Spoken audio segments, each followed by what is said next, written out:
नमस्कार दोस्तों, कैसे हैं आप लोग। आपका स्वागत है पेप कोडिंग में। और आज का हमारा सवाल है प्रिंट पावर, बट इसको हम लोगैरिथमिक तरीके से करेंगे। ये पिछले सवाल जैसा ही है, रिजल्ट इसका बिल्कुल सेम आएगा पिछले सवाल जैसे ही, बट इसमें एक छोटा सा डिफरेंस है कि हम इसको एक दूसरी अप्रोच से कर रहे हैं और कुछ नहीं है। ठीक है, तो चलिए यार पहले समझते हैं अप्रोच क्या है और हम क्यों कर रहे हैं। बेसिकली हम कर इसको इसलिए रहे हैं, मैं पहले ही बता देता हूँ, क्योंकि ये टाइम कम लेता है उससे, उस अप्रोच से। हम उसको भी देखेंगे कि ये टाइम कैसे कम ले रहा है, हम उस चीज़ को भी थोड़ा प्रूव करेंगे। बट अभी के लिए पहले समझते हैं कि हम करेंगे क्या।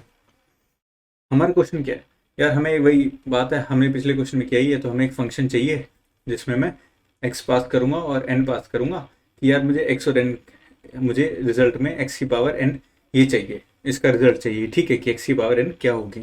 ठीक है, कुछ नहीं यार, वही करेंगे। ये हमारा एक्सपेक्टेशन हो गई इस साइड पे, ये हमारी एक्सपेक्टेशन है। ठीक है, उससे पहले फेथ, इसका फेथ बनाने से पहले, क्योंकि तरीका दूसरा है इसलिए फेथ सिंपल n-1 नहीं बनेगा, वो तो हमने पिछले केस में किया ही है, वरना तो क्वेश्चन सेम ही हो जाएगा।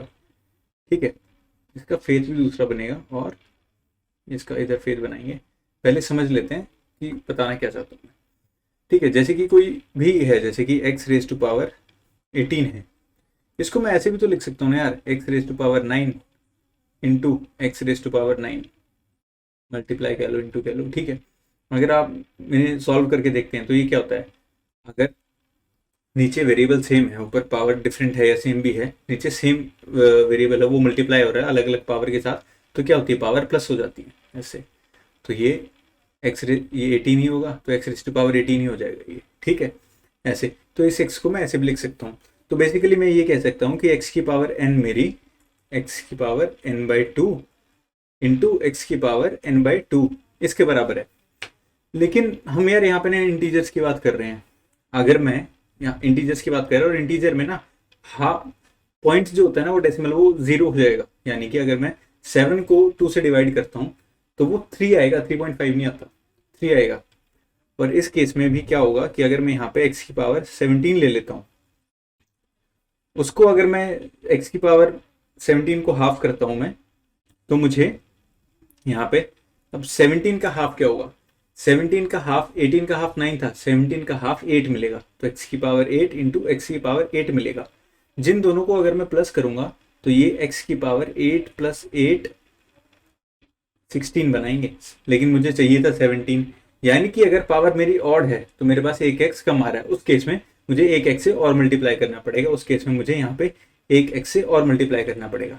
एक्स की पावर 8 प्लस एक्स की पावर, यानी कि एक्स की पावर, अगर मेरा एन ऑड है, ये अगर मेरा ऑड है, तो मुझे एक्स की power N by two dot x की power N by two dot dot यानी कि प्रोडक्ट, और एक एक्स एक्स्ट्रा जोड़ना पड़ेगा। ठीक है, और इसके बेस केस की भी बात कर लेते हैं। जैसे हमने पिछले केसेस में देखा था, इसका भी बेस केस वैसा ही बनेगा कि जब एक्स की पावर जीरो हो जाएगी, अगर एक्स की पावर जीरो हो जाएगी जैसे हमने पिछले उसमें सीखा था, तो एक्स की पावर जीरो होने पे वही मैं फिर से 1 रिटर्न करूंगा वहां से, जैसे हमने पिछले उसमें किया था। सेम है कंसेप्ट, सेम है, पावर रिटर्न करेंगे, बेस केस वाला कंसेप्ट हमारा सेम है कि इसके बारे में हम क्यों करेंगे, बाकी हम ड्राई रन में उस चीज को देखेंगे। ठीक है, तो फेथ और एक्सपेक्टेशन की बात करते हैं। एक्सपेक्टेशन है कि ये फंक्शन मेरा एक्स की पावर एन ला के मुझे देगा, ये मेरा एक्सपेक्टेशन है। फेथ है मेरा कि अगर मैं एक वैल्यू कम के लिए एन बाई टू के लिए करता हूं मैं इसको, कि अगर मैं फंक्शन को X comma N by two के लिए रन करता हूं, ठीक है, यानी कि तो ये क्या देगा मुझे, एक्स की पावर एन बाई टू ला के देगा।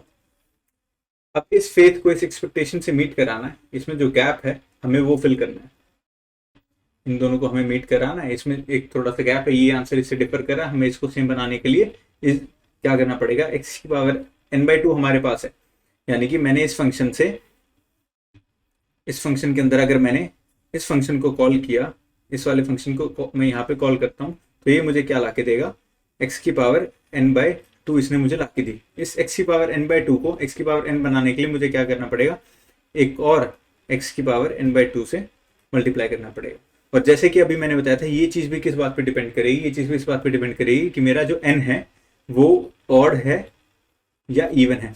अगर वो ऑड हुआ तो उसमें एक एक्स और जुड़ेगा। ठीक है, इसी को कोड करने की कोशिश करते हैं, आप कोड में समझ जाएंगे। चलिए स्टार्ट करते हैं। ठीक है, इसी को कोड करने की कोशिश करते हैं। हमारे पास एक फंक्शन दिया गया है इंट पावर लॉगरिथमिक नाम से, और पावर लॉगरिथमिक में x और n हमने पास कर दिए हैं। ठीक है, तो पहले हमने क्या किया था, मैंने कहा था यार मैं एक इसी फंक्शन को कॉल कर लेता हूँ एक छोटी वैल्यू के लिए और वो मुझे कुछ वैल्यू रिटर्न करेगा। ठीक है, पहले तो मैंने इसे कॉल किया, जस्ट अ सेकेंड, इसी फंक्शन को हमने कॉल किया x के लिए और n/2 के लिए। अगर मैं n/2 के लिए कॉल करता हूँ तो ये मुझे कुछ वैल्यू देगा, उस वैल्यू को हमें कहीं पकड़ना भी तो पड़ेगा।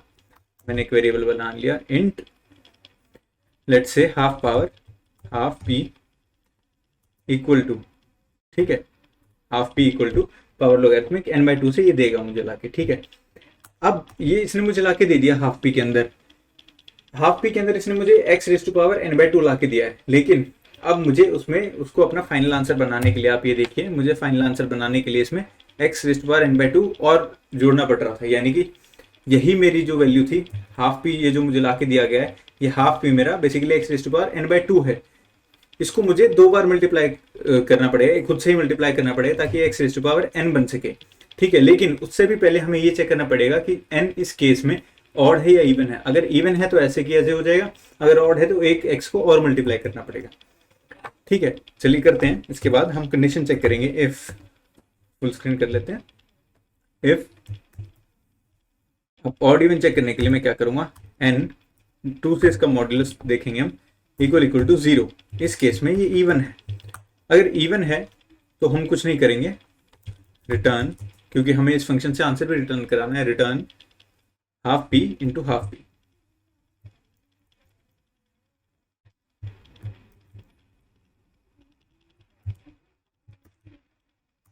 Half p into half p। Else, अगर वो ऑड था यानी कि इवन नहीं था तो ऑड था, एल्स की spelling else return half p into half p, यानी कि n/2 की पावर के साथ जो आया इंटू x। ठीक है, ये रिटर्न करेंगे। और हमारा बेस केस, जैसे कि हमने पिछले क्वेश्चन में देखा था, हम अभी के लिए डायरेक्ट में भी आप समझ जाएंगे, इफ n इक्वल टू 0, जब n 0 हो जाए, कुछ भी x की पावर 0 1 रिटर्न करता है, तो उस केस में हम यहाँ से रिटर्न कर देंगे हमारा 1। ठीक है, तो आइए इसको चला के देखते हैं, ये रन होना चाहिए, एक्सेप्ट हुआ, सबमिट करते हैं। लॉगिन मांग रहा है ये, बट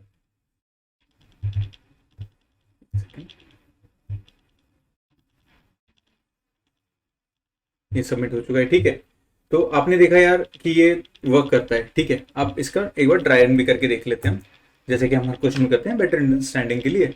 उसमें हम क्या करेंगे, हमारा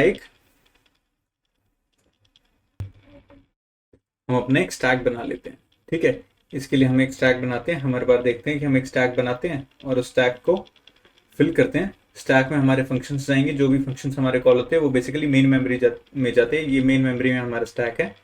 ठीक है, और स्टैक यूज होता है ताकि उन फंक्शंस का एक ऑर्डर बना रहे। ठीक है, और स्टैक हमारा लीफो ऑर्डर फॉलो करता है लास्ट में फर्स्ट। चलिए हम अपना एक कोड भी उठा लाते हैं, जो हमारा कोड था हम इसको ले लेते हैं। ये हमारा कोड था, इसको भी हमने लिया। ठीक है, इसको रन करेंगे। अब मान लो मैं इस फंक्शन को अगेन f कहता हूँ इज ऑफ अंडरस्टैंडिंग के लिए, अपने आसान रखने के लिए, और मैंने इसको x, 8 के लिए कॉल किया। ठीक है, x, n की वैल्यू मैंने इसको 8 दी, तो ये क्या होगा, मेन के अंदर मैंने इसको f, 8 के लिए कॉल किया, तो x, 8 यहाँ इस फंक्शन में आएगा। ठीक है, और मान लीजिए इस कोड को ना हम 3 हिस्सों में तोड़ लेते हैं। ये हमारी पहली लाइन हो गई, ये हमारी दूसरी लाइन मान लिया, और ये कंडीशन हमारी तीसरी लाइन, इसमें से एक ही लाइन चलनी है। ठीक है, तो हम क्या करें, हमारी इसकी पहली लाइन हमने एग्जीक्यूट करी, हमने n इक्वल टू 0 से कंपेयर किया, जो कि नहीं है, तो ये इस इफ के अंदर नहीं जाएगा, ये सेकंड लाइन पे आएगा। जैसे ये सेकंड लाइन पे आया ना, इसने सेकंड लाइन के अंदर एक नए फंक्शन को कॉल कर दिया पावर लॉगरिथमिक x n, 2 के लिए। तो ये एक नए फंक्शन को कॉल करेगा पावर लॉगरिथमिक, इसको मैं f से डिनोट कर रहा हूँ, x, 4 को। ठीक है, जैसे x, 4 पे आया, अब x, 4 की एग्जीक्यूशन स्टार्ट होगी, उसकी पहली लाइन एग्जीक्यूट होगी, वो 0 नहीं है तो दूसरी लाइन पे आएगा। दूसरी लाइन पे आते ही उसने फिर से एक नए फंक्शन को कॉल किया जो कि है हमारा एफ ऑफ एक्स कॉमा 2। यहाँ पे एक्स का मतलब पावर लोगैरिथमिक है, मैं आसानी के लिए बोल रहा हूँ। मैं उम्मीद करता हूँ आप लोगों को ये बात समझ में आ रही होगी। ठीक है, तो बेसिकली यहाँ इसकी दूसरी लाइन अभी आधी चल रही है इनकी। पहली लाइन एग्जीक्यूट हुई, वो 2 हमारा 0 के इक्वल नहीं है, तो नेक्स्ट लाइन पे आएगा। सेकंड लाइन पे उसने अब एक और पावर लोगैरिथमिक फंक्शन को कॉल कर दिया सेकंड लाइन पे आते ही, जो कि एफ ऑफ एक्स कॉमा 1 है, क्योंकि हमारा हर बार n/2 हो रहा है। ठीक है, n/2 के लिए कॉल हो रहा है। नेक्स्ट, तो अब वो उसकी पहली लाइन में आएगा, 1 भी अभी 0 के इक्वल नहीं है, तो अगली लाइन पे आएगा। अगली लाइन पे आते ही उसने एक नए फंक्शन को कॉल कर दिया, वो फंक्शन है हमारा F of power logarithmic x comma 0।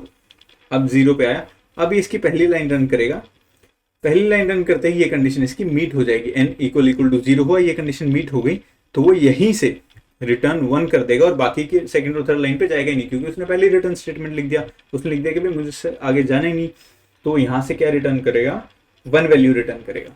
वो 1 वैल्यू रिसीव करेगा हाफ पी किसका, x, n/2 किसका, जिस फंक्शन ने इसे कॉल किया था x, 1, ये वाला फंक्शन पावर लोगैरिथमिक x, 1, ये फंक्शन वैल्यू रिसीव करेगा 1 अपने हाफ पी में। अब वो थर्ड लाइन पे आएगा, अब इसकी सेकंड लाइन पे एग्जीक्यूट हो गई पूरी तरह से, अब वो अपनी थर्ड लाइन पे आएगा। थर्ड लाइन पे आया, उसने कहा वो कंडीशन चेक करेगा कि n ऑड है या इवन है। यार n तो ऑड है, अगर n ऑड है तो क्या करना था, हाफ पी को अपने से मल्टीप्लाई करना था। हाफ पी इस केस में हमारा 1 है, 1 मल्टीप्लाइड बाय 1 होगा, जो कि 1 ही रहेगा, और उसमें हमें एक x भी जोड़ना था, ये देखो ये एल्स वाले केस में जाएगा, हाफ पी इंटू एक्स, क्योंकि ये मॉडुलो 2 अगर 0 हुआ तो इवन हुआ, ये ऑड वाला केस हमारा चलेगा, और इस वाले केस में ये ऑड है तो इसमें एक x भी जुड़ेगा, और ये सारा इसका मल्टीप्लिकेशन क्या बनेगा, x बनेगा। यहां से ये x रिटर्न करेगा किसमें, जिसने इसको कॉल किया था। कॉल किसने किया था, फंक्शन x, 2 ने, पावर लोगैरिथमिक x, 2 ने। इसकी भी थर्ड लाइन एग्जीक्यूट होगी। अब इसकी थर्ड लाइन एग्जीक्यूट होगी, ये चेक करेगा यार ऑड है कि इवन है, हमारा n तो हमारा इवन है, तो हम ये वाली लाइन एग्जीक्यूट करेंगे, half P into half P. Half P इसके हाफ पी में इसने रिसीव किया था, अभी इसने इसके हाफ पी में क्या रिसीव किया था, यहाँ से x रिसीव किया था, तो x इंटू एक्स, ये यहाँ से एक्स स्क्वेयर आगे भेजेगा, x इंटू एक्स, यहाँ से एक्स स्क्वेयर अब ये आगे भेजेगा। ठीक है, इसने एक्स स्क्वेयर यहाँ से आगे भेजा, यहाँ से रिटर्न करेगा ये यहाँ पे। ठीक है, अभी यहाँ से हमारा एक्स स्क्वेयर इसमें भेजेगा x, फंक्शन ऑफ x, 4 में, जिसने इसको कॉल किया था। अब फंक्शन ऑफ x, 4 क्या रिसीव करेगा, एक सेकंड में थोड़ा इसको क्लियर कर लेता हूँ। ठीक है, अब फंक्शन ऑफ x, 4 क्या रिसीव करेगा हमारा, वो अपने हाफ पी में एक्स स्क्वेयर रिसीव करेगा। ठीक है, एक्स स्क्वेयर रिसीव करेगा, फिर भाई वो तीसरी लाइन पे आएगा, उसकी जब तीसरी स्टेटमेंट चलेगी वो चेक करेगा ऑड है कि इवन है, n तो हमारा 4 है जो कि इवन है, तो अपने जो हाफ पी में उसे मिला उसको 2 बार मल्टीप्लाई करेगा, मतलब खुद से मल्टीप्लाई करेगा, तो यहाँ पे एक्स स्क्वेयर को मल्टीप्लाई किया जाएगा एक्स स्क्वेयर से, जो कि आंसर बनाएगा x4, और इस आंसर को आगे रिटर्न कर रहा है, वो यहाँ से इसको रिटर्न कर रहा है। रिटर्न करके अगले फंक्शन में जाएगा, कहाँ जाएगा, जिसने उसको कॉल किया था वहां पे जाएगा। अब उसको रिसीव हुआ, अब उसको रिसीव हुआ अपने हाफ पी के अंदर x की पावर 4, उसको रिसीव हुआ अपने हाफ पी के अंदर पावर लोगैरिथमिक x, 8 को रिसीव हुआ x, 4 से x की पावर 4। जब उसे x की पावर 4 रिसीव हुई तो वो अगली लाइन पे आएगा, वो अपनी थर्ड लाइन को एग्जीक्यूट करेगा। थर्ड लाइन उसने जब अपनी एग्जीक्यूट की तो वो देखेगा यार कि पहले चेक करेगा कि ऑड है कि इवन है, वो इवन है, n हमारा 8 है जो कि इवन है, तो क्या करेगा, जो उसको हाफ पी मिला उसको 2 बार मल्टीप्लाई करेगा, खुद से मल्टीप्लाई करेगा, तो x4 इंटू x4 हमारा x8 देगा, x की पावर 8 देगा, और ये फाइनल वैल्यू ये मेन में रिटर्न कर देगा, x की पावर 8, जो कि हमें आंसर चाहिए था। आप देख सकते हैं इसको लास्ट में पावर लोगैरिथमिक मेन में चला गया, यहाँ से हमने इसको सी आउट करा के इसको डिस्प्ले करा दिया था। ठीक है, तो इसका ट्राई रन था। अब यार ये सब चीज तो हमने देख ली, लेकिन हमने इतना तामझाम किया क्यों, जब हमारा पिछला क्वेश्चन भी यही काम कर रहा था, तो हम ये कर क्यों रहे थे यार, हम ये कर रहे हैं ताकि इसमें ना हमारा टाइम कम लग रहा है। एक चीज होती है टाइम कॉम्प्लेक्सिटी, स्पेस कॉम्प्लेक्सिटी, जो आप आगे बढ़ेंगे, बट मैं अभी इसको समझाने की थोड़ी कोशिश करता हूँ आपको ये कम टाइम क्यों ले रहा है। अब देखिए हम पिछला इसी को देख लेते हैं थोड़ा। हम क्या था, सबसे पहले क्या कॉल हो रहा था हमारा, फंक्शन x की पावर 8 कॉल हुआ हमारा। ठीक है, उसने किसको कॉल किया, उसने कॉल किया x की पावर 4 फंक्शन को, x यहाँ पे n हमारा 4 है, उसने कॉल किया हमारे x की पावर 2 को, उसने कॉल किया x की पावर 1 को, उसने कॉल किया। ठीक है, और ऐसे यहाँ 1 आ गया। ठीक है, तो आप ये देखेंगे, अगर आप ये देख रहे हैं, आप ये समझ पा रहे हैं कि बेसिकली इसने कॉल क्या किया, एक्स की पावर एन को कॉल किया, एक्स की पावर एन ने एक्स की पावर एन बाई 2 को कॉल किया, एक्स की पावर एन बाई 2 ने एक्स की पावर एन बाई 4 को कॉल किया। हर बार पावर हाफ से मल्टीप्लाई हो रही है ना, ठीक है, हाफ टाइम्स हो रही है। तो एक्स की पावर एन बाई 8 को कॉल किया अप टू एक पॉइंट के बाद जहां पे एक्स की पावर 1 हो जाएगी, ठीक है। अगर आप इस टर्म को देखें, अगर हम इन टर्म्स को देखें, n, n by 2, n by 4, n by 8, n by 16, ये क्या है, और लास्ट में 1, यार ये तो एक जीपी है, ये तो एक ज्योमेट्रिक प्रोग्रेशन है। और अगर मैं मान लूं कि ये सारी के वैल्यूज हैं, हमारी केथ वैल्यू 1 है, ठीक है, एन से स्टार्ट हो रहा है, तो जीपी का फॉर्मूला क्या होता था हमारे पास, जीपी का हमारे पास एक फॉर्मूला होता था ए आर, इसकी वैल्यू होती थी ए आर की पावर के माइनस 1, हाँ ए आर की पावर के माइनस 1। अब इसको अगर मैं वैल्यूज रिप्लेस करूं तो मैं ऐसे लिख सकता हूं, ए की जगह हमारा एन आ जाएगा, एन से स्टार्ट है, और इसकी जगह आर की जगह 1/2 आ जाएगा, इसकी पावर के माइनस 1, और बराबर केथ वैल्यू, ये है फॉर्मूला केथ वैल्यू का। केथ वैल्यू एक जीपी की क्या होती है, ये फॉर्मूला उसका है, और केथ वैल्यू हमारी क्या थी, 1 थी, ठीक है, इक्वल टू 1 के बराबर है ये सब हमारा, ठीक है। अगर ये होता है मैं इसको कैसे लिख सकता हूँ, एन अपॉन 2 की पावर के माइनस 1 इक्वल टू 1, ये उधर जाएगा, एन बराबर 2 की पावर के माइनस 1। अगर मैं दोनों साइड पे लॉग करता हूँ बेस 2 के साथ, लॉग 2n बराबर लॉग 2 की पावर के माइनस 1। अब एक चीज ये लॉगरिथमिक की प्रॉपर्टी कहती है कि अगर नीचे पावर सेम, नीचे बेस सेम है, ये देखिए बेस और ये सेम है, तो आंसर में सिर्फ पावर रह जाता है, तो इसका ये हो जाएगा के माइनस 1 के बराबर। ये हमारी लॉगरिथमिक की प्रॉपर्टी है। तो के माइनस 1 हमारा फाइनली किसके बराबर आता है, लॉग बेस 2 n के, ठीक है। इसका मतलब दोस्तों के जो है हमारा डायरेक्टली प्रोपोर्शनल है लॉग n के। अगर हम 1 हटा दें, प्रोपोर्शनलिटी लगा दें, तो के हमारा लॉग n के प्रोपोर्शनल है। और के क्या था हमारा, के था क्या, अब आप देखिए के था क्या, के थी number of terms, number of terms, और नंबर ऑफ टर्म्स क्या है, नंबर ऑफ लेवल्स। जितनी टर्म्स हैं उतनी बार ये फंक्शन कॉल हो रहा है, जितने हमारे लेवल्स हैं उतनी बार ये फंक्शन कॉल हो रहा है हमारा, ठीक है। ये देखिए यहाँ तक। अब इसका मतलब क्या है, अब आप ये बात समझ गए कि जितनी बार फंक्शन कॉल हो रहा है वो हमारे लेवल्स हैं। आइए इसको अब समझते हैं ये कम काम क्यों करेगा। मान लीजिए एक्स हमारा कुछ भी है, हमने उसकी पावर ले ली 1024 हमने ले ली। ये फंक्शन अगर हम लॉगरिथमिक वाला यूज करते हैं तो ये अगली कॉल किसको लगाएगा, एक्स की पावर 512 को, एक्स की उससे अगली एक्स की पावर 256 को, उससे अगली एक्स की पावर 128 को। ऐसे करते करते ये लास्ट में एक्स की पावर 1 को कॉल लगाएगा। टोटल 10 या 11 कॉल लगेंगे, 10 कॉल लगेंगे 1024 से, तो ठीक है। एक्चुअली 11 लगेंगे, एक्स्ट्रा लगेगा, बट प्रोपोर्शनलिटी अराउंड 10 के आसपास आएगा, ठीक है। 10 कॉल्स लग रही है। लेकिन अगर वही जो हम पिछले सवाल में कर रहे थे वो किसको कॉल लगा रहा था, वो अपने से एक कम को लगा रहा था। 1024 एक्स की पावर अगर हम ले लेते हैं तो वो कॉल लगा रहा था, अगली कॉल लगा रहा था एक्स की पावर 1023 को, उससे अगली एक्स की पावर 1022 को, उससे अगली एक्स की पावर 1021 को, एंड सो ऑन। ऐसे करते करते एक्स की पावर 1, इस केस में 1024 कॉल्स लग रहे थे, 1024 बार उस फंक्शन को चलना पड़ रहा था जब जाके आंसर मिल रहा था। इस केस में सिर्फ 10 बार चला है। आप डिफरेंस देख सकते हैं कितना बड़ा, और ये एन जितना बड़ा होता जाएगा ये डिफरेंस उतना ही ज्यादा बड़ा होता जाएगा, इन दोनों के बीच उतना ज्यादा गैप आता जाएगा। तो आप समझ सकते हैं कि ये वाली जो अप्रोच हमने अभी करी, ये वाली अप्रोच इससे बेहतर कैसे है, कितने कम टाइम में हमें सेम आंसर ला के दे रही है, ठीक है। एक क्वेश्चन को ना करने के यार काफी सारे अप्रोच आएंगे, बहुत सारे तरीके होंगे, हमें उसमें से पता लगाना होगा कि हम इस क्वेश्चन को क्या और बेहतर तरीके से कर सकते हैं। और यही आगे आएंगे, आगे टाइम कॉम्प्लेक्सिटी, स्पेस कॉम्प्लेक्सिटी, दो चीजें आएंगी कि कहीं कहीं हम टाइम कम कर सकते हैं, कहीं कहीं हम स्पेस कम कर सकते हैं।